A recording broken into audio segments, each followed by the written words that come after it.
Bismillahirrahmanirrahim. Alhamdulillah, kita bersyukur kepada Allah atas nikmat yang Allah karuniakan. Kemudian salawat beriring salam semoga tercurahkan kepada uswah kita, Nabi besar, Nabi agung, An-Nabi Muhammad sallallahu purna. Amin ya rabbal alamin. Yaitu diawali dengan apa? Kemarin tawakal. Tawakal sudah? Sudah. Kemudian sekarang kita berbicara apa? Babun minal imani billahi as-sabru ala aqdarillah. Bab yang berbicara tentang iman kepada Allah, termasuk bagian dari iman kepada Allah. Jadi kalau kita ini orang yang iman kepada Allah, maka salah satu bagian keimanan itu kudu sabar atas takdirnya Allah. Harus sabar. Minal iman termasuk bagian dari keimanan. Jadi termasuk apa bagian dari keimanan itu? Sabar di dalam menghadapi ketetapan takdir yang ditulis. Saya gudo bahasa Inggris. Ternyata ada guru bahasa Inggris di situ. Masya Allah. Kisinan saya ya. Loh, kok pinter? Saya tanya, Ibu kok bisa bahasa Inggris? Dosen ya? Teman-temannya bilang apa? Pensiunan guru bahasa Inggris Ustadz. Oh walah, ini senjata makan tuan ini. Nggak tahu beliau datang nggak sekarang? Anda sudah. Maka ketika ada seseorang itu tidak bisa sabar atas takdirnya Allah, misal Allah takdirkan dapat suami, ya mudah-mudahan enggak lah ya, amin ya rabbal alamin. Kok ternyata suami ini tidak bertanggung jawab, bukan suami yang kemudian menyayangi istri, bisa menjadi sosok seorang ayah yang baik untuk anak-anaknya. Apa yang terjadi? Maka ya mau tidak mau kita dituntut untuk ridho dengan takdir itu, dan kemudian diminta untuk sabar. Yang sabar tersebut menunjukkan iman. Ada berapa? Cek Farid, ini mic-nya kok kayak aneh ini. Adat nomor 2. Oh itu Islam ya, Masya Allah. Anda masih sadar berarti. Ini kayak sarapan tenanan ini. Iman kepada Allah, kemudian malaikat, kemudian kitab, kemudian nabi dan rasul, kemudian hari akhir. Rukun iman yang terakhir apa? Mengimani qadha dan qadar, bahwasannya semua yang terjadi di alam semesta ini terjadi atas kehendak siapa? Allah. Itulah iman, Bu. Berarti termasuk yang terjadi dalam kehidupan kita, sakit, melarat, sugih, ayu, elek, putih. Nggak, jangan ireng, sensitif. Putih, manis, ya lawannya putih apa? Manis. Itu semua ketetapannya siapa? Allah. Sabar itu apa? Sabar itu apa? Sabar itu apa? Gak jerit-jerit, menerima apa adanya, menahan diri. Itulah bahasa sabar. Maka kalau saya untuk jamaah yang deso-deso seperti anda ini, sabar, gak usah baper, sabar. Ini baru bahasa sabar ini ya.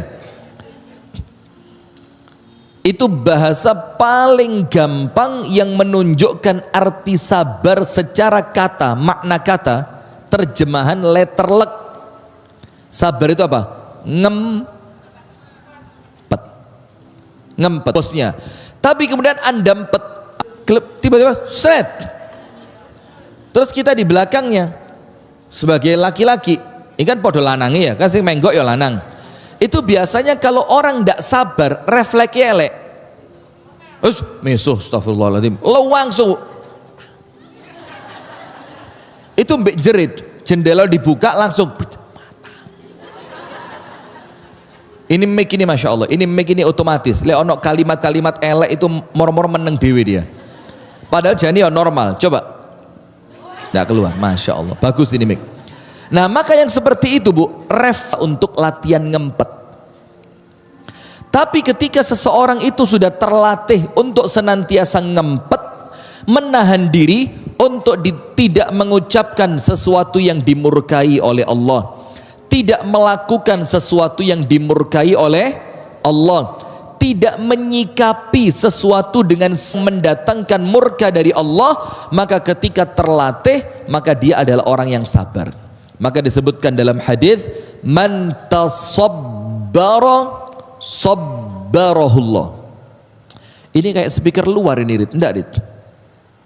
Dalam man tasabbara, barang siapa yang latihan sabar, latihan, dia berikhtiar, dia njogo diri untuk tetap senantiasa pada koridor yang diridhoi oleh Allah. Man tasabbara, barang siapa yang latihan sabar, ngempet, senantiasa ikhtiar, berjuang untuk mampu sabar, apa yang terjadi? Sabbarahullah, Allah jadikan dia betul-betul jadi orang yang sabar. Berarti sabar itu Bu, diikhtiarkan, dilatih, pakso. Nanti lama-kelamaan akan muncul sikap sabar. Maka as-sabru fil lughati, sabar secara bahasa adalah al-habsu. Al-habsu itu artinya menahan diri. Wa fil istilahi, dan di dalam istilah, habsun nafsi ala asya wa an asya. Bersabar secara istilah itu apa? Menahan diri ala asya, atas buruknya sesuatu yang menimpa kita, wa an asya, dan menanti sesuatu yang tidak kunjung datang. Itu sabar secara istilah. Dan ibu-ibu tulis, sabar di dalam syariat dibagi menjadi 3. Sabar di dalam syariat dibagi menjadi berapa? 3. Nomor 1, as-sabru ala ta'atillah, sabar untuk senantiasa taat kepada Allah Subhanahu wa ta'ala. Nomor 1, sabar untuk apa? Senantiasa taat, ketaatan kepada Allah Subhanahu wa ta'ala. Saya mau tanya, orang tahajud perlu sabar apa enggak? Kalau enggak sabar, tahajud apa enggak dia? Enggak mungkin. Karuan turu. Angkat tangan yang tadi malam enggak tahajud. Saya tak merem. Jujur ya, Masya Allah. Ini yang lain bukan tahajud, cuma agak jujur saja. Karena membongkar aib orang lain boleh apa enggak? Enggak boleh, apalagi membongkar aib diri. Nah, maka kalau kita enggak mampu sabar Bu, kita mikir awakku kesel, istirahatku kurang, saya perlu mengistirahatkan fisik. Allah, wong iki kudu wajib ae lho, hukumnya cuma sunnah. Kalau ndak sabar ndak akan mampu. Puasa, kalau ndak sabar bisa? Ndak bisa. Ngelak langsung bismillah. Ngombe, tapi ini Bu Sriyama hari ini kelegen Bu Sriyama. Iya, ini madunya kayak kebanyakan. Tapi madu kan, bukan gula kan? Oh, kebablasan. Terus kalian sak botolnya ndak apa-apa. Sudah, Masya Allah, terima kasih Bu Sriyama. Maka orang yang puasa perlu sabar apa enggak? Perlu sabar. Kalau enggak sabar, ngelak didik, kemudian bakul es teler lewat, ding ding ding ding ding ding ding ding, es teler, sop buah. Kalau enggak sabar, buyar. Orang sodakoh, ngerti sodakoh? Perlu sabar apa enggak? Kalau enggak sabar, karuan, tak gawe tuku skincare. Iya, skincare. Lah apa sodakoh? Masjid Ahmad Yani wis duwe akeh. Nah, maka kesabaran ketika taat kepada Allah itu dibutuhkan. Kenapa? Karena orang yang mau taat godaannya besar. Nggih napa nggih? Besar. Mau baca Quran, godaannya apa? Tiba-tiba HP bunyi, Shopee. Oh, wis tutup Quran nih. Apa rek? Oh, ternyata ada promo. Sekarang tanggal berapa? 25. Nanti insya Allah bulan 12 ada promo 12. Hati-hati, jangan sampai ketinggalan. Itu timbang gedung ngaji karuan ngecek put namanya ya. Nah sudah, maka kalau ndak sabar bu, ndak akan ngaji. Kemudian panjenengan silaturahmi ke rumah keluarga, silaturahim. Ternyata yang diparani wajahnya mencep, ngerti mencep? Mencep itu kuping, pipi, meripat, erung ngelompok di lambe kabeh. Kalau panjenengan ndak sabar, karuan aku moleh. Lala pembelani dulur sing raine gak nyeneng nih. Nah, maka tetap orang yang ibadah perlu sabar. Ayatnya panjenengan buka dalam surah Thaha ayat 132. Dalil, oh son depan mati semua, alhamdulillah, bagus. Pengiritan yang nyala cuma son samping dan belakang. Tapi tidak apa, ibu-ibu, suara saya jelas? Jelas ya, sip. Karena jelas ndaknya suara itu tergantung hati bu. Lek hati ini pas sumpek jerito gak kerungu. Tapi kalau hati pas bahagia insya Allah walaupun pelan juga kedengeran. Sudah. Dalil tentang apa? Tentang bahwasannya sabar yang nomor satu adalah sabar di dalam taat kepada Allah, sabar untuk terus-terusan istiqomah ibadah, mendekatkan diri kepada Allah. Surat Thaha ayat berapa? 1, 3, 2.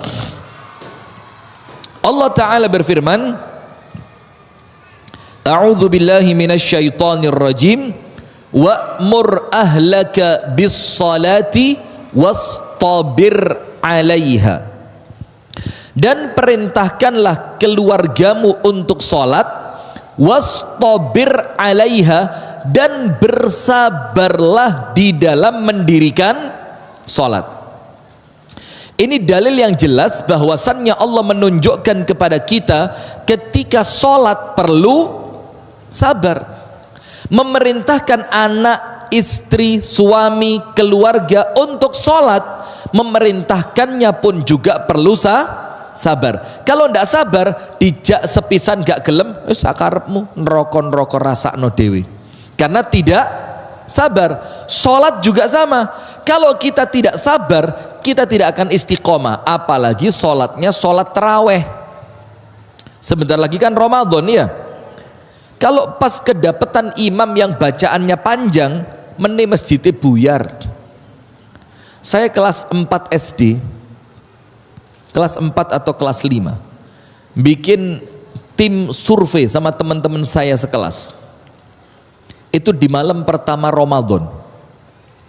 Saya sebar teman-teman saya ke beberapa masjid dan musola. Nanti kita janjian di satu titik yang di tempat itu masang mercon bumbung, tahu? Mercon bumbung yang pakai karbit, pakai bambu itu, bung bung itu sudah. Tujuannya apa? Nyebar teman-teman tadi. Kita cari mana teman yang ketemu di titik pertemuan yang paling cepat. Maka besok kita sepakat terawih di sana semua. Karena apa? Terawih paling cepat. Dan kok subhanallah, saya keduman masjid sing mulia paling telat. Masya Allah, rotok cekot-cekot ini ya. Nah maka semacam ayat 23 dan 24. Tulis surah Al-Insan. Ayat berapa? 23 dan 24. Allah Ta'ala berfirman, inna nahnu nazzalna 'alaikal qur'ana tanzila. Kami turunkan kepada kalian Al-Quran itu tanzila, bertahap, sedikit demi sedikit. Tujuannya apa? Cek gak kaget dengan hukum yang tiba-tiba banyak. Maka Allah turunkan apa? Bertahap, sedikit demi sedikit. Bahasa Inggrisnya apa? Tinggal ti. Apa? Tinggal ti. Sedikit demi sedikit. Kemudian Allah berfirman pada ayat yang ke-24, fasbir li hukmi rabbik. Maka dengan itu bersabarlah dengan hukum-hukum Allah Subhanahu wa ta'ala. Disuruh sabar, ibu-ibu. Disuruh apa? Sabar. Ngadepi tonggo sing lek ngomong pedes omongane, perlu sabar. Menghadapi anak, ketika anak diingatkan tidak kunjung nurut, perlu sabar. Maka Allah mengingatkan wasbir li hukmi rabbik. Maka bersabarlah kalian untuk menjalani hukum dari Subhanahu wa ta'ala. Yang terakhir, dalil yang ketiga, bahwasannya sabar yang pertama adalah sabar dalam taat kepada Allah Subhanahu wa ta'ala. Anda buka surah Al-Kahfi, tulis saja surat Al-Kahfi ayat yang ke-28. Surah Al-Kahfi ayat yang ke-28.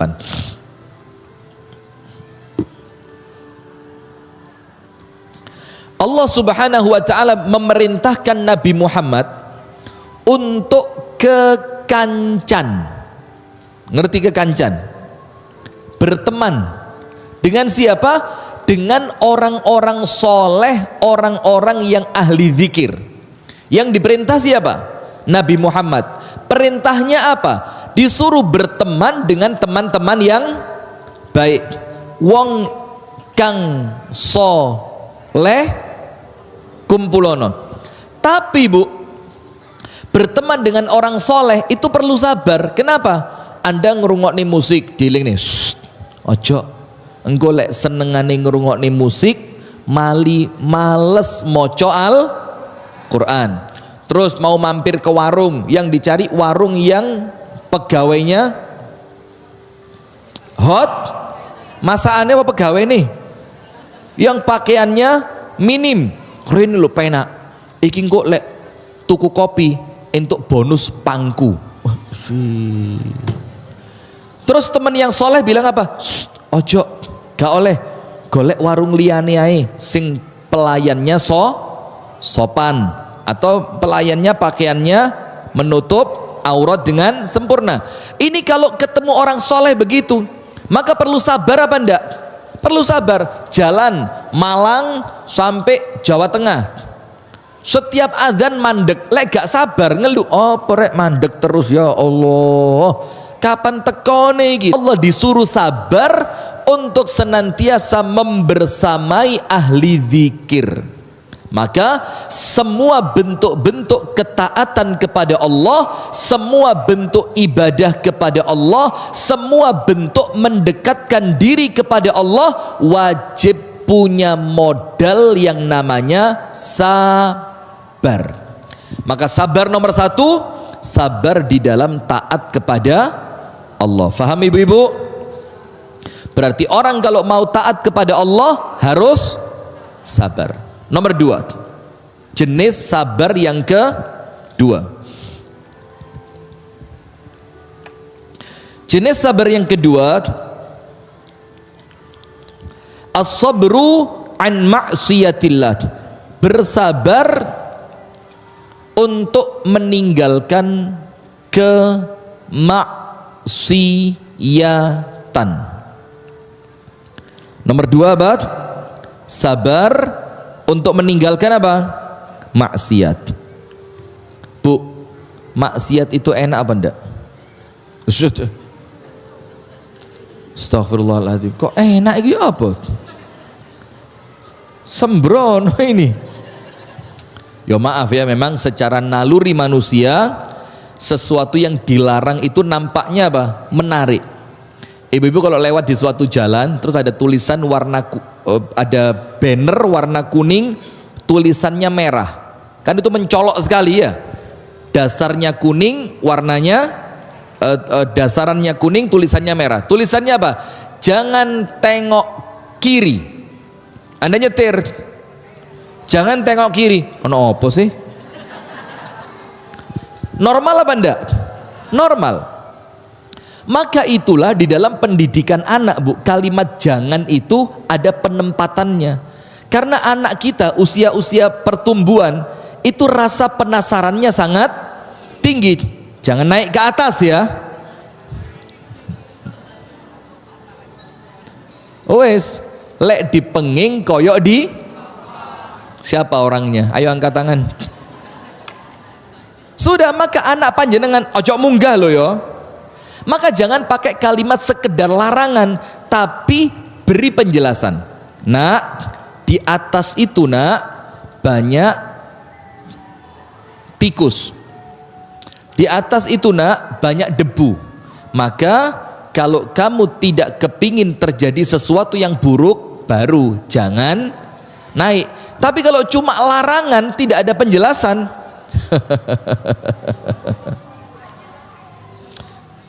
malah apa? Penasaran. Nah, maka dengan itu ketika meninggalkan apa yang dilarang oleh Allah perlu sabar apa enggak? Perlu. Anda tahu Nabi Adam dan Siti Hawa? Allah bilang apa? Wa kula minha haitsu astaghfirullah wa atubu ilaih. Makanlah, minumlah di surga itu apapun yang kamu inginkan. Tapi yang dilarang apa? Satu tok. Wala taqraba hadhihi asyajarata fatakuna minadh dhalimin. Bayangin Bu, di surga itu Bu, semuanya ada, semuanya boleh. Semua. Anda ngerti kalimat semua? Wes, ono susu, ono madu, ono sate, ono gulai, ada rawon amanah, lengkap. Semuanya ada dan semuanya boleh. Tapi oleh Allah dikasih satu peringatan. Tapi Adam, Hawa, wala taqraba hadhihi syajarah. Tapi pohon ini jangan sekali-kali didekati. Fatakuna minadh dhalimin. Kalau kamu dekat sampai kamu makan, kamu akan menjadi orang yang zalim. Bayangin Bu, dari semua yang boleh itu tidak menarik. Yang menarik untuk mereka berdua apa? Justru yang dilarang. Masya Allah, tabarakallah. Coba lihat. Maka untuk menghindari, yo kepingin, ya benda, jane yo kepingin. Tapi karena ini oleh Allah dilarang, saya kudu ngempet. Sabar. Dalilnya Anda buka dalam surah Yusuf. Surah Yusuf ayat yang ke-33. Surah Yusuf ayat 33. Allah Subhanahu wa taala berfirman tentang Nabi Yusuf alaihi salam, Rabbis sijnu ahabbu ilayya mimma yad'unani ilaihi wa illa tasrif anni kaidahun asbu ilaihinna wa akum minal jahilin. Kalaulah engkau ya Allah tidak menyelamatkanku, maka aku akan condong kepadanya dan aku termasuk orang jahil. Orang jahil. Maka lihat sekarang Bu, nun sewu nggih, kita ngomong manusiawi ya. Mudah-mudahan ini tidak dianggap sesuatu yang purno, karena saya tidak maulah cerita begitu. Tidur panjenengan, na'udzubillah, la qadarullah ya. Ono wong lanang ganteng, gede, dukur, putih, masya Allah. Terus tiba-tiba wong lanang itu dalam keadaan Anda tidak ada penghalang apapun, suami yo tidak punya, ndak wedi konangan anak segala macam. Terus orang wong lanang itu bilang, yuk. Dalam keadaan naluri manusiawi sedang mengajak Anda untuk melakukannya. Kira-kira dalam keadaan seperti itu, kalau panjenengan tidak sabar ngempet ojo sampai kedaden. Kalau panjenengan tidak sabar, apa yang terjadi? Ya sudah, dosa yang mendatangkan kemurkaan dari Allah. Nah maka saat itu panjenengan harus punya modal. Modalnya apa? Sabar. Dan Nabi Yusuf dapat itu. Sampai Nabi Yusuf itu berani mengatakan karuan melbu penjara. Luwe api. Mungkin di dunia saya sengsara, tapi di akhirat saya selamat. Perlu apa? Sabar. Maka akhirnya Nabi Yusuf meninggalkan perempuan itu, dan Nabi Yusuf alaihi salam selamat. Karena apa? Dia punya modal sabar. Sekarang lihat dalam surah Yusuf ayat yang ke-33 ada dalil bahwasannya meninggalkan larangan dari Allah, meninggalkan bermaksiat kepada Allah itu perlu apa? Perlu sabar. Sekarang sabar yang ketiga. Nomor satu, sabar apa tadi? Dalam taat kepada Allah. Maka orang yang mau ibadah kudun duweni sifat sabar. Sabar yang kedua, sabar dalam meninggalkan kemaksiatan. Di depan mata enek duit 2 miliar, Anda kalau mau ngelepas jilbab dikasih 2 miliar ini, Anda ambil apa enggak? Anda ambil apa enggak? Hah? Enggak? Serius? Kalau nyepot mek 2 menit loh, 2 miliar loh. Mari ngono tobat 2 miliar ge bangun pondok ya apa? Yo jangan Bu, ya harus sabar. Walaupun godaan itu begitu besar. Sekarang yang ketiga, sesuai dengan materi kita di pagi hari ini, as-sabru ala aqdarillah. As-sabru ala aqdarillah.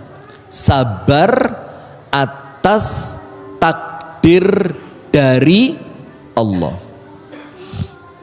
Sabar atas takdir dari Allah.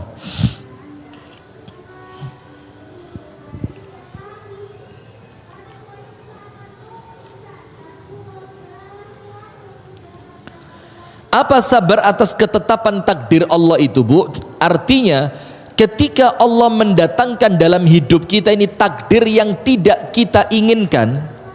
Kalau ngomong manusiawi, Bu, semuanya kan kepingin uripe penak, rezekine lancar, awake sehat, rumah tangganya bahagia, anak turunnya solih, dan itu kan harapannya manusia. Tapi panjenengan tahu satu kaidah. Apa kaidahnya? Ana urid wa anta turid wallahu yaf'alu ma yurid. Saya kepingin dan Anda juga kepingin, tapi Allah melakukan apa yang Allah inginkan. Betul apa enggak? Jadi tidak semua yang kita inginkan itu pasti terjadi. Sampai ada satu pepatah dalam bahasa Arab, laisa kullu ma yatamannahu al-mar'u yudrikuhu. Laisa ma kullu ma yatamannahu al-mar'u yudrikuhu. Tajri riyahu bima la tashtahihi sufunu. Tidak semua yang manusia inginkan itu bakal dia dapatkan. Sebagaimana terkadang angin itu bertiup tidak pada arah yang diinginkan oleh nelayan. Jadi kadang-kadang nelayannya kepengen kemana, anginnya kemana. Seperti itulah hidup ini. Ndak ono Bu wong di dunia itu semuanya baik-baik saja, itu ndak ada. Ini orang bermasalah semua ini. Ya mulai sana. Ini wis bermasalah semua ini, ya termasuk muter ke sini juga. Podo kabeh. Karena apa? Namanya dunia ini, Bu, kepada manusia terbaik pun itu tidak ramah, apalagi kepada kita. Siapa manusia terbaik itu? Nabi Muhammad. Nabi Muhammad itu, Bu, ditinggal wafat oleh ayahnya sebelum Nabi Muhammad lahir. Nabi Muhammad umur 6 tahun ibundanya wafat. Lagi enak-enaknya diasuh oleh pamannya, oleh kakeknya. Kakeknya wafat. Pindah lagi ke siapa? Pamannya. Masya Allah, itu di usia sebelum kenabian. Nanti setelah jadi nabi lagi, Masya Allah, dihujat, diboikot, diseksa, diperangi, berat. Kepada manusia terbaik saja dunia ini tidak bisa ramah. Terus Anda berharap dunia ramah kepada Anda? Mustahil. Tidak ada. Terus apa obatnya? Satu, sabaroh. Apa obatnya? Sabar. Anda buka dalam surah Al-Insan, sama seperti yang tadi, di ayat yang ke-24. Surah apa? Al-Insan ayat berapa? 24.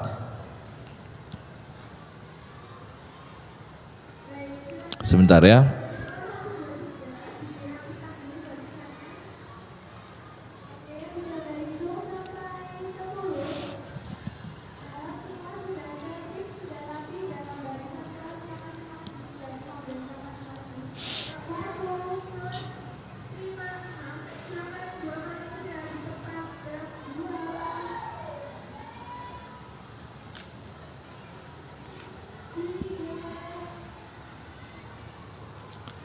Sip. Al-Insan ayat 24. Fasbir li hukmi rabbik, bersabarlah atas ketetapan Tuhanmu. Kata Syekh Utsaimin, hukum di sini boleh jadi hukum yang berkaitan dengan takdir.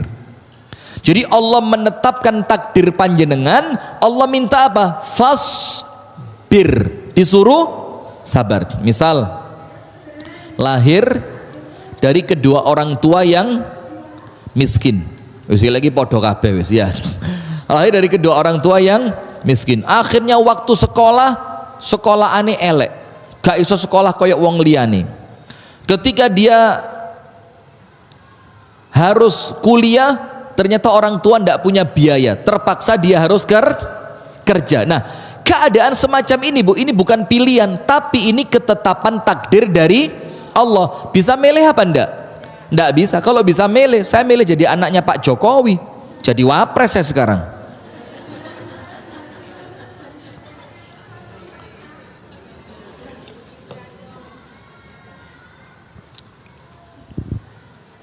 Sebentar.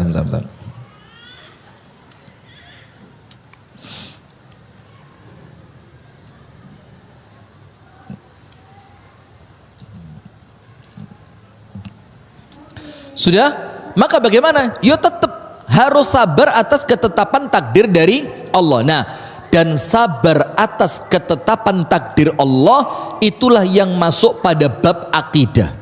Masuk pada bab apa? Akidah.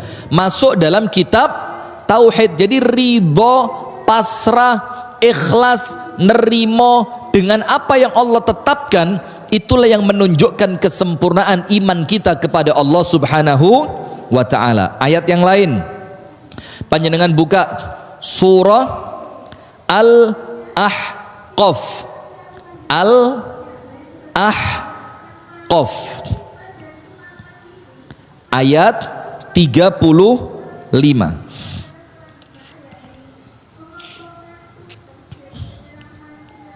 Al-Ahqaf ayat 35. Allah Subhanahu wa ta'ala berfirman untuk mengajak kita senantiasa sabar seperti sabarnya nabi-nabi ulul azmi. Ulul azmi ada berapa? Ada berapa? Nggak bisa ditawar gitu? Dibikin 6 gitu boleh? Dikurangi 1 jadi 4 boleh? Nggak. Siapa nomor 1? Nomor 1 Nuh. Nomor 2 Ibrahim. Nomor 3 Musa. Nomor 4 Isa. Nomor 5 Muhammad. Yang paling afdol dari yang 5 ini siapa? Muhammad. Ibu-ibu lihat, kisah kehidupan 5 orang Nabi Ulul Azmi ini. Gak ono sing enak blas. Nabi Nuh dakwah berapa tahun? 1000 dilongi 950 tahun. Yang ikut berapa? Wa ma amana ma'ahu illa qalil. Yang melok mek didik. Bahkan ketika akan terjadi banjir besar, Nabi Nuh memanggil siapa? Anaknya. Ya bunayyarkam ma'ana. Nak, melok aku nak. Anaknya bilang apa? Moh. Sa'awi ila jabali ya'simuni minal ma'. Tidak pak, saya tak naik ke gunung saja, yang di gunung itu saya akan selamat. Nabi Nuh bilang apa? La asimal yawma min amrillah. Nak, dino iki gak ono sing selamat. Akhirnya anaknya ikut apa enggak? Enggak ikut. Anaknya katut tenggelam. Dicemooh sama umatnya segala macam, tapi Nabi Nuh tetap sabar. Maka itu kisah Nabi Nuh. Yang kedua siapa? Ibrahim. Anda tahu Nabi Ibrahim bapaknya siapa? Azar. Apa pekerjaannya Azar? Produsen Tuhan. Loh ya apa? Iya kan? Pembuat patung. Anaknya Nabi yang akan menghancurkan patung itu. Anda tahu bagaimana beban mentalnya Nabi Ibrahim. Dia mengajak menyembahannya kepada Allah, bapak yang di omah sedang produksi Tuhan. Kemudian agak besar lagi, Nabi Ibrahim diusir sama bapaknya. Bapaknya bilang, "Araghibun anta an alihati ya Ibrahim?" Kamu tidak senang sama Tuhan saya wahai Ibrahim. Kalau kamu tidak senang, pergi aja, pergi, diusir. Nomor 3, besar lagi, ketika dakwah, mari mecahi berhala, terus segala macam, konangan, pelakunya adalah Nabi Ibrahim. Diapain Nabi Ibrahim? Dibakar. Anda tahu dibakarnya Nabi Ibrahim keadaannya seperti apa? A'azanallahu wa iyyakum. Telanjang bulat. Diikat tangannya, diikat kakinya pakai rantai besi. Maka disebutkan dalam riwayat, tidak ada hari yang Nabi Ibrahim lebih malu dibandingkan hari itu. Itu apinya tidak padam 7 hari 7 malam. Ada burung lewat di atasnya, langsung mati karena hawa panasnya. Bukan kena apinya loh, kena hawa panasnya. Dan Nabi Ibrahim dilemparkan ke sana dalam keadaan Nabi Ibrahim sujud kepada Allah. Setelah apinya padam 7 hari, tidak sedikit pun kulitnya tersentuh oleh api, bahkan tidak ada yang kena item-itemnya abu sama sekali. Terus bapaknya lewat, bapaknya bilang apa? Ni'mar rabbuka ya Ibrahim. Sebaik-baik Tuhan, ya Tuhanmu itu. Beriman bapaknya? Enggak. Itu Nabi Ibrahim. Nuh, Ibrahim. Terus Musa. Nabi Musa lebih parah lagi. Baru lahir. Apa? Musuh terbesarnya. Bayangin bu, pisah dari ibunya. Kemudian ketika besar lagi, diuber-uber sama Firaun. Sampai kemudian pergi ke negeri Madian. Betul enggak? Kisahnya kan begitu. Sampai Madian tidak ada makanan, tidak ada minuman. Ketemu perempuan, diewangi, baru hidupnya sedikit mudah. Balik lagi ke Mesir, bawa pergi Bani Israel. Bani Israel yang dibawa pergi untuk diselamatkan malah ngelok nih Nabi Musa. Ya Musa, innalah mudrakun, getun melok sampean iki. Iki mesti konangan ketangkep sama Fir'aun ini. Lihat Nabi Musa, sabar apa enggak? Sabar. Nuh sabar, Ibrahim sabar, Musa sabar. Yang keempat, Nabi Isa. Wih, tambah serem lagi. Bukan cuma Nabi Isanya, ibunya pun kena. Anda tahu Siti Maryam itu ketika sudah mulai senden di pohon kurma, dia bilang apa? Ya laitani mittu qabla hadha wa kuntu nasyam mansiya. Ya Allah, karuan aku mati mati ya Allah, bayangin. Dan kemudian aku terlupakan. Tidak ada orang pernah kenal yang namanya Maryam. Gak apa-apa ya Allah, karuan aku mati. Daripada nanti bayi ini lahir, saya mau ngomong apa sama mereka ya Allah. Panjenengan pernah kena masalah sampai kerasa mati luwih enak timbang masalahku? Kalau ngelihat orang lain hidupnya berantakan, ojo dienyek. Kenapa? Kalau bisa milih, dia ndak mau milih itu. Jangan dihina orang-orang yang kemudian rumah tangganya rusak. Anda ndak tahu bagaimana beratnya dia mempertahankan rumah tangga itu sebelum pada akhirnya dia milih untuk bercerai. Ojo dinyek. Ketika ngelihat anaknya orang lain diuji oleh Allah, kena narkoba, kena ini, judi online, ketangkep polisi, begini, ojo dienyek. Itu perjalanan hidup dia yang memang telah menjadi catatan takdir dari siapa? Allah. Nah, maka kita perlu satu modal yang namanya apa? Sabar. Sampai Allah Subhanahu wa taala berfirman dalam surah Al-Ahqaf ayat yang keberapa? 35. Allah memerintahkan kita untuk sabar seperti sabarnya ulul azmi. Terakhir, Rasulullah sallallahu alaihi wa ala alihi wa sahbihi wasallam bersabda kepada seorang perempuan yang kehilangan anaknya meninggal dunia. Jadi anaknya meninggal dunia, masih kecil anaknya. Maka perempuan itu apa? Nangis di atas kuburan anaknya. Nangis terus tidak berhenti.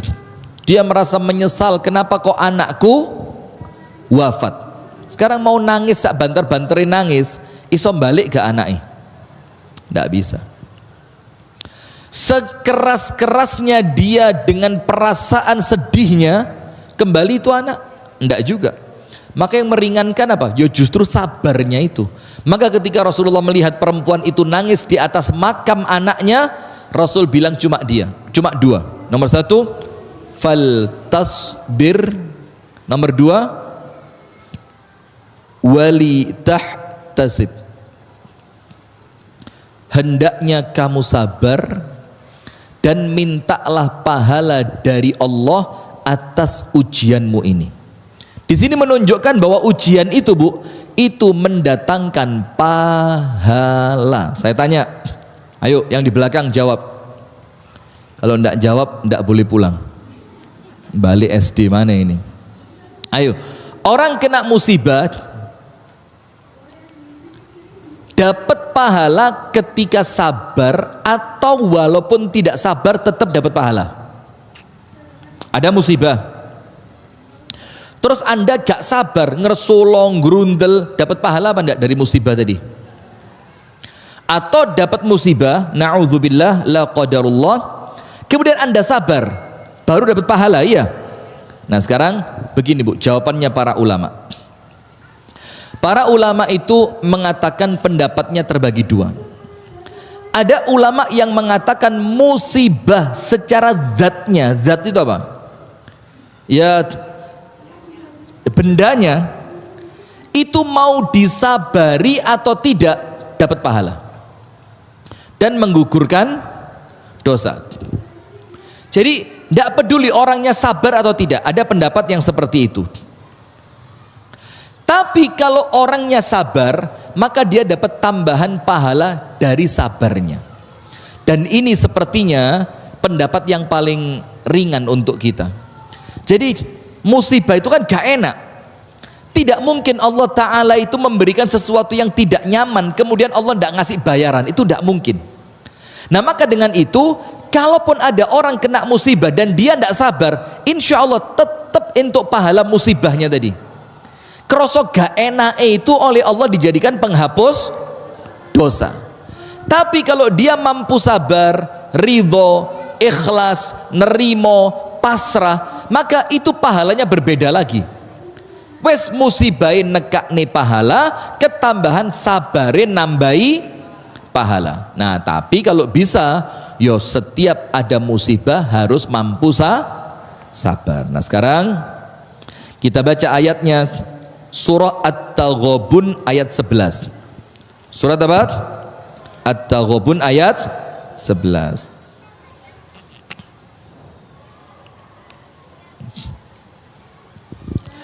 Allah Ta'ala berfirman, A'udzu billahi minasy syaithanir rajim.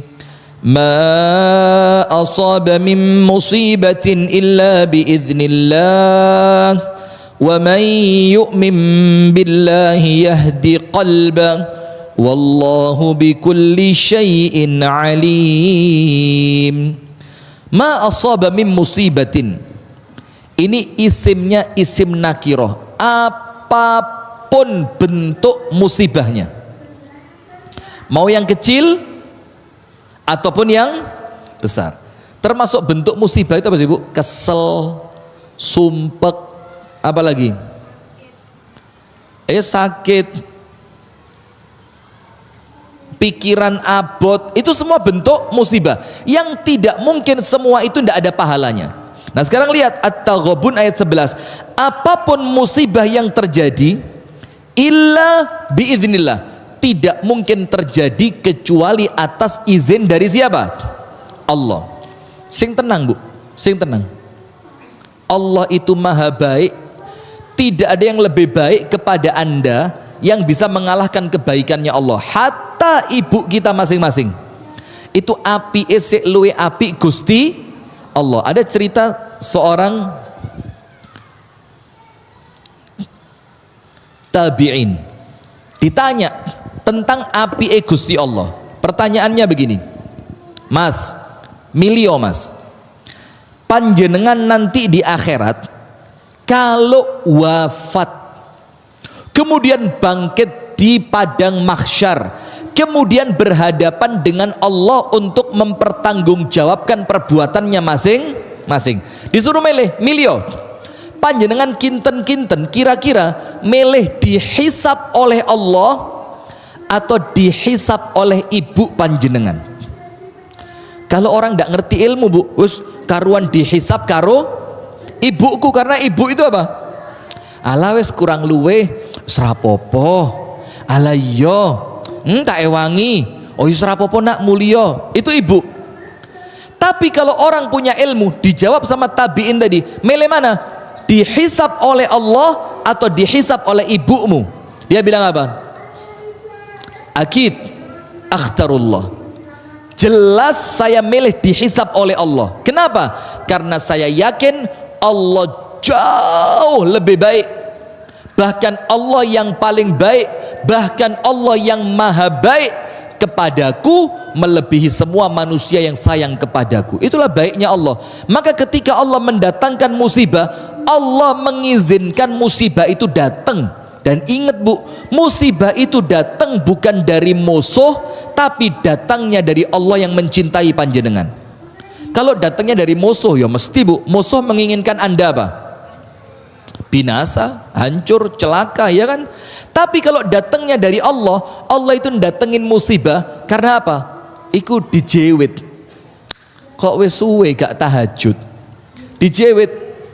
Kok ketoke suwe gak poso? Dijewit lagi. Tek. Kok ketoke wis suwe gak sedekah? Dijewit lagi. Tek. Kok ketoke wis suwe salatmu gak katik? Nangis. Nah maka karena Allah sayang, Allah kepingin narik kita, lah kita ini gak dikai musibah gak ketarik. Toko rame, selfie bendino, live TikTok. Toko ini kobongan, baru melbu Masjid Ahmad Yani. Oh, ya Allah, dosa apa? Lu kok dosa apa? Wakeh dosamu. Sampai takon dosa apa itu ya dosa itu. Wes dosa kok gak sadar gitu loh ya. Nah maka terkadang Allah itu mendatangkannya itu bentuk kasih sayang dari Allah, karena Allah kepingin kita mesra lagi dengan Allah Subhanahu wa ta'ala. Kemudian wa may yu'min billahi yahdi qalba. Lihat, ada kalimat iman di situ. Sekarang saya tulis ya, cek jelas panjenengan. Supaya panjenengan tahu apa kaitannya antara sabar dengan takdir dengan perkara iman atau tauhid. Waman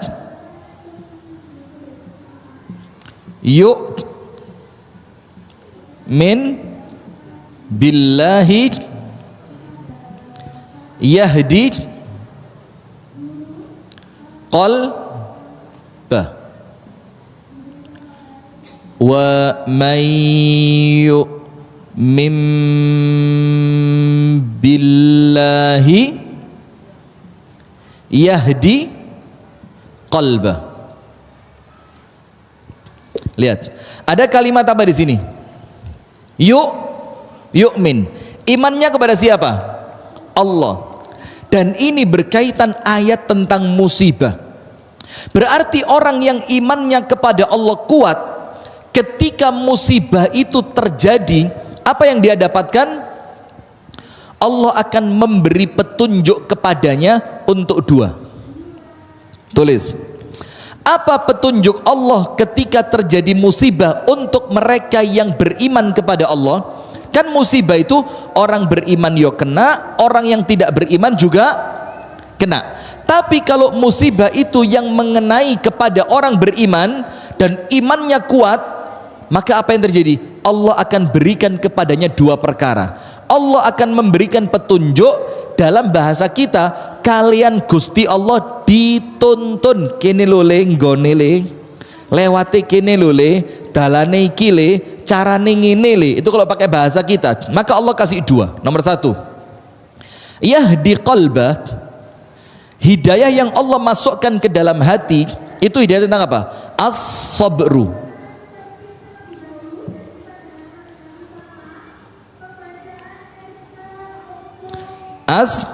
As-sabru.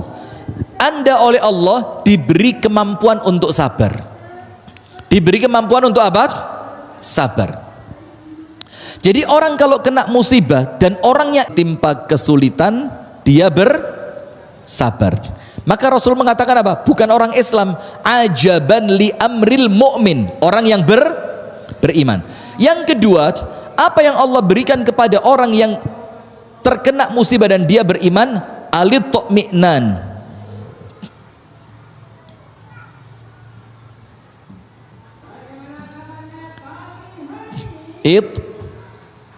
Itmi'nan. Apa itmi'nan itu? Atine tenang. Yang kedua itmi'nan, dikasih apa? Tenang. Yang pertama dulu sabar, tenang. Yang pertama dulu sabar. Contohnya siapa? Orang yang beriman kalau kena musibah mesti sabar. Ingat perempuan hitam dengan penyakit ayan di tubuhnya, ketika datang sama Nabi Muhammad minta didoakan supaya sembuh. Nabi Muhammad bilang apa? Kalau mau tak doain sembuh, tapi kalau mau kamu sabar dan ganjaranmu surga. Perempuan itu milih apa? Sabar. Pertanyaannya, kenapa kok dia mampu sabar? Karena dia mengimani adanya surga yang oleh Nabi Muhammad dijanjikan. Maka orang kalau imannya kuat, surga yang oleh Nabi Muhammad dijanjikan. Maka orang kalau imannya kuat, sabarnya mesti metu. Tidak ada orang imannya kuat ngamuan. Tidak ada. Kenapa? Sengaja saya ngageti kok emang. Nah, itmi'nan, ketenangan. Sekarang contoh tenang, contoh sabar sudah ya. Perempuan berkulit hitam, dia milih sabar karena apa? Imannya kokoh, dia yakin bakal dapat surga. Jadi panjenengan ojo khawatir bu, sabare panjenengan itu tidak akan sia-sia. Yakin, wes masa lalu tidak mungkin bisa berubah. Yang bisa berubah apa? Menyikapinya untuk masa. Nah itulah bu pentingnya iman. Barang siapa, tidaklah terjadi musibah kecuali atas izin Allah. Dan orang yang iman kepada Allah, Allah jamin kalau ada musibah, Allah beri petunjuk ke dalam hatinya. Apa petunjuknya? Nomor satu, Allah tuntun dia untuk mampu sabar. Nomor dua, Allah tuntun dia untuk tetap memiliki hati yang tenang. Faham adik-adik? Nah maka imannya kudu ditoto. Lah imannya gak ditoto ya eman-eman bu. Karena orang hidup di dunia loh bu, ndak ada jaminan enak terus. Iya apa ndak? Ndak ada jaminan. Wong terkadang nggih, mudah-mudahan tidak. Terkadang musibah itu datangnya tidak disangka dan diduga. Disangka dan dinyana ya, Masya Allah. Matur suwun Mbak. Panjenengan Masya Allah loh ya. Ini bahasa Jawa campur Indonesia yang ini. Tidak disangka dan dinyana. Itu perasaan bahasa Jawa deh Mbak. Gak dinyono-nyono yo. Kok jadi nyana ini apa ini ceritanya ini? Sudah wis, tidak usah dibahas. Sekarang lihat Alqamah. Alqamah itu seorang tabi'in. Seorang apa? Tabi'in. Jadi tokoh tafsir dari kalangan tabi'in. Dia menafsirkan ayat ini, ma asaba min musibatin illa biiznillah wa may yu'min billahi yahdi qalbah wallahu bikulli syai'in alim. Apa tafsirnya Alqamah? Huwa ar-rajulu tusibuhul musibatu faya'lamu annaha min indillah fayarda wa yusallim. Waduh, kalimat ini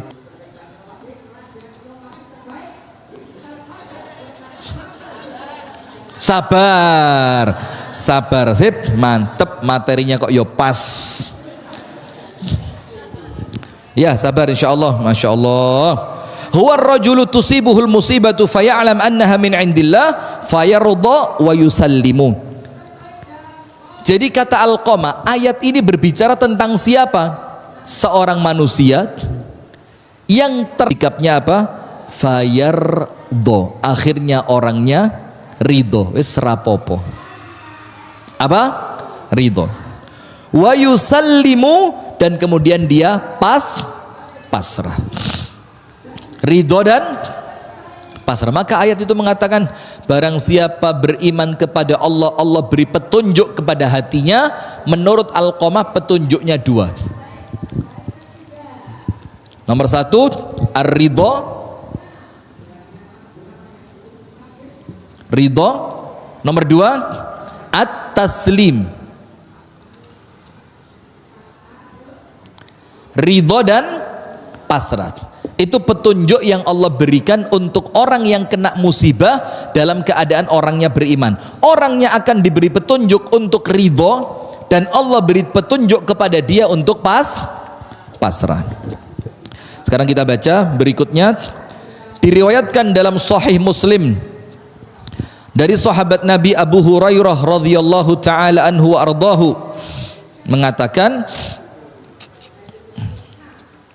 Ithnani finnas huma bihim kufrun. Hati-hati. Ada dua perkara yang terjadi pada manusia. Kalaulah perkara ini terjadi kepada mereka, maka dihukumi apa? Kafir. Ini enggak ringan loh Bu. Dihukumi apa? Kafir.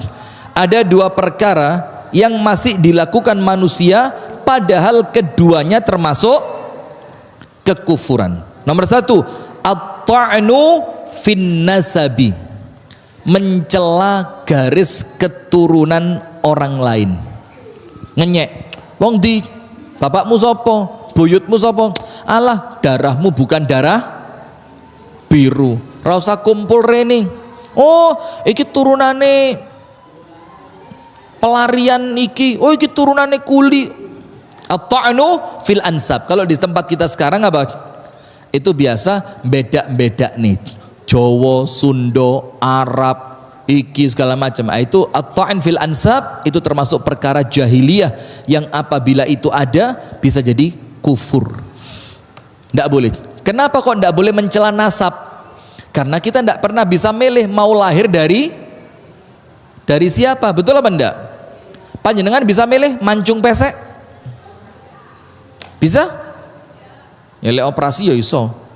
Dawakno 12 senti yo. Wih, 12 senti. Masya Allah.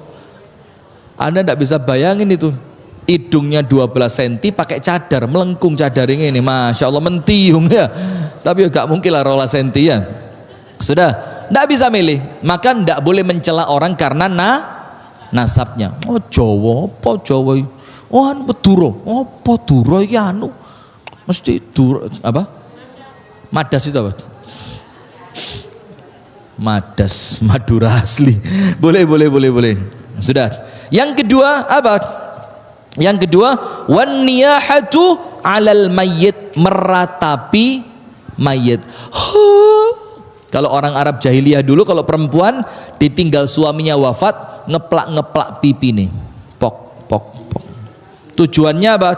Menunjukkan bahwa meninggalnya kamu lebih menyakitkan bagi saya dibanding saya menampar.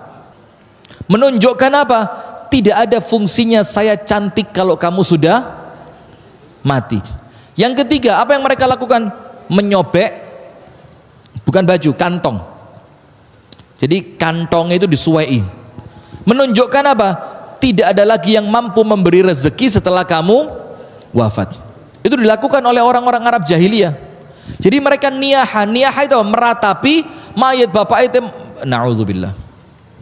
Ayahnya meninggal, katinang kuburan ditarik-tarik, pendosone ojo pak, aku rai sore belah sampean, aku melo. Jadi saya pernah ngomong, tidak tahu di Malang apa di Kediri apa di mana. Jadi kalau ada perempuan, itu kan memang perempuan itu makruh bu ikut ke kuburan. Bukan masuk kuburan loh ya, ikut ngubur itu loh bu. Karena apa? Umumnya yang ngubur siapa? Laki-laki. Nanti Anda bakal campur laki-laki sebanyak itu. Yang kedua, dikhawatirkan juga perempuan itu tidak mampu menahan diri, nawangi segala macam, dan kejadian. Ketika ada seorang istri ditinggal wafat oleh suami satu-satunya,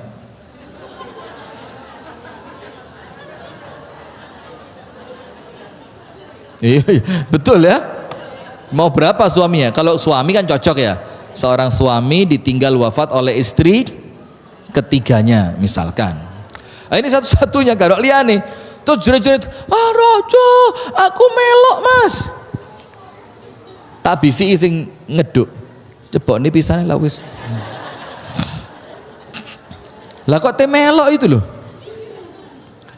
Atau karuan, bu lek kate melok, gak usah jegur. Lunggu otok dek ini, saat durungnya maghrib mulai wajib mulai. Kenapa? Keweden. Saya pernah sekali tak cerita nih ya. Ini orang lain belum pernah tak cerita nih, panjenengan tok ini. Maka jangan cerita-cerita lagi ya. Saya ziarah ke makam anak saya. Saya lupa hari apa. Pokok pagi-pagi lah sekitar jam 8 itu. Saya duduk di situ. Dan saya sering duduk itu kroso tenang ya 5 menit, kadang-kadang bahkan sampai 20 menit, kadang-kadang sampai gak kroso setengah jam. Duduk santai, nuansanya enak itu loh, tenang gitu, karena pemakamannya belum penuh. Mas ini ada sosok putih berdiri. Waduh, geblak saya bu, kaget, masya Allah. Geblak saya duduk di dengklik kecil itu, geblak saya bu, tak kira metu temenan ini jenazahnya. Ternyata apa? Wong nyekar. Pakai baju koko putih, kopiah putih, sarung putih. Rupanya mari moco Yasin di pinggir kuburan, entah ibunya atau bapaknya siapa. Ini pas ketika saya masuk, saya tidak kelihatan orang itu. Pas wonge ngadeg, wih setane metu. Orang ternyata masya Allah, masya Allah. Sudah lanjut, astagfirullah. Maka yang sesuai dengan materi kita di sini dalam hadis ini, meratapi orang. Karena meratapi orang mati itu mencerminkan apa? Dia tidak sabar atas taywafiya bihi yaumal qiyamah. Hadis ini artinya begini bu, Allah itu kalau senang kepada seorang hamba, Allah menginginkan kebaikan untuk seorang hamba, apa yang terjadi? Allah percepat hukumannya di dunia, supaya nanti di akhirat sudah selesai hukumannya dia, di akhirat tinggal seneng. Tapi kalau Allah menginginkan keburukan, Allah tahan hukuman dari seorang hamba supaya hukuman itu semakin keras nanti di akhirat. Nah, termasuk hukuman di dunia untuk orang yang Allah cintai, untuk orang yang Allah inginkan kebaikan untuknya, itu dikasih musibah. Maka kalau sedang kena musibah, sakit, sedih, duwie, entek, apalagi suami diambil. Anda kalau milih yang 4 ini milih yang mana? Milih yang suami diambil orang apa bangkrut? Oh, karuan suami diambil orang. Bagus Bu, top, luar biasa. Ini perempuan independent woman betul panjenengan ya, masya Allah. Apa suami itu ya? Gak ngari warek. Ya tobat loh Bu, ya Allah Bu. Suami masih ada tapi kan? Ini saya potong videonya, saya kirim ke suami panjenengan. Astagfirullahaladzim, ndak guyon aja ya. Maka begini jamaah. Maka dengan itu, apa kok sampai suami tadi? Didahulukan hukumannya sama Allah, termasuk bentuk hukuman itu apa? Musibah. Maka kalau kena musibah, yang ridho, yang sabar, yang pasrah, yang ikhlas, sabar. Karena apa? Boleh jadi Allah sayang kepada panjenengan supaya hukumannya entek di dunya, di akhirat kari kipas-kipas, angin-angin, leyeh-leyeh. Sudah, terakhir penutup. Inna idhamal jaza ma'a idhamil bala. Besarnya pahala tergantung beratnya ujian. Jadi orang itu, kalau anda lihat uripe kok ketok gak tahu pena, ada ndak panjenengan punya teman seperti itu? Kok ketok uripe gak tahu? Atau jangan-jangan bukan teman, panjenengan sendiri mungkin. Wes kok uripe pindah dari satu kesulitan menuju kesulitan yang berikutnya, dari satu musibah berikutnya. Maka apa yang terjadi? Semakin berat itu ujiannya, maka insya Allah yaitu semakin besar ganjaran yang dia terima. Maka Nabi Muhammad mengatakan apa? Manusia di dunia ini yang paling berat ujiannya siapa? Para nabi. Kenapa para nabi ujiannya paling berat? Karena Allah menyiapkan untuk mereka ganjaran yang paling besar. Maka kalau panjenengan menganggap kok ujianku abot eram yo, bojoku iki 100 bobote abot, kok jadi bobote ya? Sudah, kok kenapa suaminya berat? Kok ujianku berat sekali? Maka jangan khawatir, Allah Maha Adil. Beratnya ujian yang anda rasakan itu menjadi apa? Potensi pahala yang besar. Sudah, kandungan bab ini sebentar. Kandungan bab ini yang pertama, tafsir Al-Quran surat At-Taghabun ayat 11. Yang kedua, sabar terhadap cobaan termasuk iman kepada Allah. Ancaman keras terhadap orang yang memukul pipi, merobek pakaian, karena itu bentuk ketidaksabaran atas takdir dari hamba, yaitu Allah memberikan ujian-ujian kepadanya. Yang ketujuh, dilarang bersikap marah dan tidak sabar atas cobaan, karena kalau dia tidak ridho maka Allah akan murka kepadanya. Yang terakhir, pahala bagi orang yang ridho, apa pahalanya? Allah pun akan ridho kepadanya. Ngoten nggih Bu? Insyaallah kita lanjutkan pada pertemuan yang berikutnya. Dapat gimana? Gimana? Pakai ini aja, non sewu. Iya. Bagus. Ini pertanyaan bagus. Dalam surat Al-Baqarah dikatakan Rabbana la tu'akhidna in nasina au akhtana. Ya Allah, tolong saya jangan dihukum kalau saya salah atau kalau saya alpa atau lupa. Boleh enggak berdoa seperti itu? Padahal kalau enggak dihukum artinya Allah enggak cinta. Itu beda konteks. Kalau doa Bu, tidak boleh doa yang jelek. Kalau doa, tidak boleh doa yang jelek. Ya Allah, hukumlah saya. Ya malah keliru. Enggak boleh. Contohnya ada seorang laki-laki di zaman Nabi, sakaratul maut, berat. Kemudian dia ngomong, ya Allah, kalau beratnya sakaratul maut ini karena dosaku, menisan ya Allah, abot nih pisan, supaya dosaku habis. Apa kata Rasulullah? Wallahi la tutik, kamu ndak kuat. Terus Rasulullah bilang apa? Idza sa'altumullah fas'alullah al-afiyah. Kalau memang kamu masih bisa berdoa, donga sing api-api. Donga sing api. Maka kurang dan lebihnya saya mohon maaf. Assalamualaikum warahmatullahi wabarakatuh.